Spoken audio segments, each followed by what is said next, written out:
这绝对是最正宗的驱魔咒语。干你娘老鸡巴嘞！等你锁定，卖来揍我！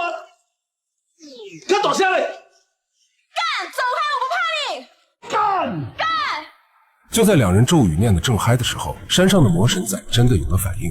本片绝对是近10年来最吓人的国产恐怖片，它不仅是根据1998年发生在台湾省台中大坑山的民俗传说所改编，恐怖感更是直超上映于99年的山村老师友情提示。由于本片过于吓人，胆小的请及时艾特你的大冤种朋友一起观看。话不多说，直接进入电影正题，全程细节拉满，沉浸式感受恐怖与温情。男主阿伟是个房产中介，每天忙得脚不沾地，连跟奶奶吃口早饭都得狼吞虎咽。奶奶呢是典型的中国式长辈，一边唠叨孙子3更半夜才回家，一边又心疼他没睡够，悄悄关掉他的闹钟。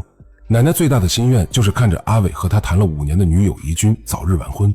怡君是个电台 DJ， 独立自主，对于结婚这事儿，他总觉得时机未到，这让夹在中间的阿伟头疼不已。这天，阿伟带客户看一套空置了很久的房子，奶奶突然打来电话，可为了完成业绩，他果断挂掉电话。果然在他的努力下成功拿下。客户前脚刚走，他突然感觉脊背发凉。就在他出来查看的时候，发现奶奶给他做的午饭居然出现在这里。他急忙给奶奶打去电话，不知道为什么奶奶一直不接电话。然而他不知道的是，一场诡异的灾祸正悄然降临。下班后，阿伟兴冲冲地来电台接怡君，还带他去看了一套新建的景观公寓。他一边放着不着调的音乐，一边手舞足蹈地规划着两人的未来，甚至在样板房的双人床上蹦迪，想给怡君一个大大的惊喜。可怡君非但没惊喜，反而被吓了一跳。原来阿伟为了凑首付，竟然想偷偷拿奶奶的老房子去做抵押，两人为此大吵一架。阿伟觉得我们都在一起5年了，买房结婚生子不是顺理成章吗？而怡君却认为阿伟这样做会引起奶奶的误会，以为是自己要阿伟买房子，而且结婚也不在他的计划内。阿伟也意识到自己擅作主张确实不对，于是便带着怡君回家吃饭。回家以后，阿伟刚要询问奶奶怎么不接电话，奶奶却嘟囔着要去找闺蜜阿水唱歌。阿伟觉得奇怪，这都大半夜了，还去唱什么歌？可他跟奶奶说话，奶奶却像没听见一样径直走了出去。更可怕的是，当怡君热好饭菜出来时，阿伟正对着空无一人的门口说奶奶好像在生他的气。怡君瞬间毛骨悚然，屋里哪有第3个人？第二天，社区里炸开了锅，失踪7天的阿水婶突然回来了。与此同时，阿伟突然惊醒，他看了看闹钟，马上就迟到，奶奶居然没来叫醒自己。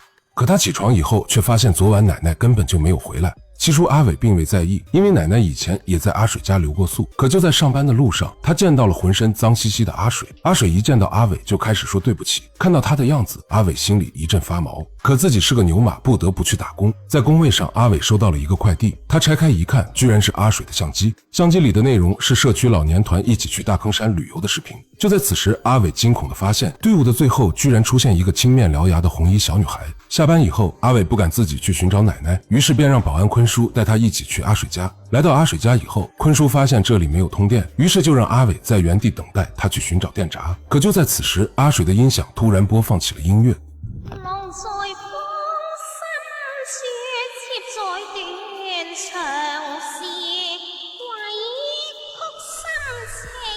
阿伟还以为是坤叔找到了电闸，可站在一旁的坤叔却告诉他，电表早就欠费了。随着一阵阴风吹过，两人被吓得逃出了阿水家。次日，坤叔把阿伟和怡君叫到保安室，监控画面让所有人倒吸一口凉气。监控里奶奶确实出门了，但她走路的姿势极为怪异，身体前倾，速度飞快，根本不像一个70多岁的老人。更令人头皮发麻的是，奶奶前面居然有个红衣小女孩牵着她走。随后坤叔又把录像调到昨晚阿水家，只见阿伟和坤叔后面居然跟着一个同款红衣小女孩。见多识广的坤叔告诉阿伟，奶奶可能被山上的魔神仔抓走了。转眼间来到晚上，怡君在广播里发布了奶奶的寻人启事，可不知道为什么广播里出现一阵杂音，怡君一扭头就看到阿伟面无表情地站在外面。下播以后，阿伟告诉怡君奶奶要他回家吃饭，怡君很是疑惑，他刚发了寻人启事，人就找到了。可当怡君跟着阿伟进门以后，突然感觉脊背发凉，可当他回头却什么也没看到。等他来到餐厅时，彻底震惊了，阿伟居然对着一桌百虫宴大快朵颐。他急忙跑到保安亭向坤叔求助，可等他们跑回阿伟家的时候，阿伟和那桌菜都消失不见了。转眼间来到第二天，有人在高速路上发现了奶奶，大家得到消息后一起来到医院看望奶奶。可奶奶看到怡君后非常激动，大喊着自己喊了阿伟的名字，害了阿伟。怡君很是疑惑，根本不知道喊名字的后果。坤叔把怡君拉到一旁，告诉他阿伟肯定是被山上的魔神仔抓走了，而自己恰好在林正英的电影学过驱魔。于是第二天，坤叔就来替阿伟驱魔。起初坤叔还有模有样的念咒施法，可下一秒画风突变，直接喷了怡君一脸。坤叔立刻尴尬地解释，魔神仔最怕声音，所以要用粗口对付。怡君一听也毫不客气地跟着坤叔念咒语，可山上的魔神仔似乎真的有了感应。回家以后，怡君就上网查询了关于魔神仔的资料，果然如同坤叔所说，他们会在人的背后喊名字，被喊到的人就会被迷惑，他们的弱点就是害怕亮光和响声。另一边，坤叔正在上夜班，突然听到有人喊他的名字，坤叔大惊失色，急忙向外望去，果然有一只魔神仔出现，看来是他白天念的咒语激怒了对方。坤叔急忙寻找鞭炮，可为时已晚，魔神仔已经来到了他的面前。次日，怡君来医院看望奶奶，医生告诉他，在奶奶的胃里发现了一种叫红衣鬼脸天鹅的卵，这种蛾子十分稀少，只要找到它们的栖息地，就能找回阿伟。于是怡君在广播的时候就向听众寻求线索。果然就在他下播的时候，一个热心听众打来了电话，并且告诉了他这种蛾子的栖息地。巧合的是，一支救援队通过无人机航拍发现了阿伟的线索，他们要去的地方正是飞蛾的栖息地。怡君没有多想，就签下生死状，要跟他们一起进山寻人。队长给了他一些救援必备的装备。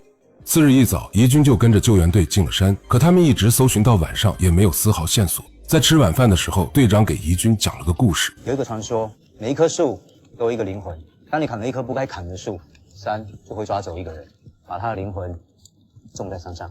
怎么种？这我就不太清楚了，因为我还没被种过。就这样一夜过去，次日为了加快搜寻进度，队长决定分成3组分头寻找。在出发前还特别提醒怡君一定要跟紧，可不出意外的话，意外发生了，怡君居然跟丢了。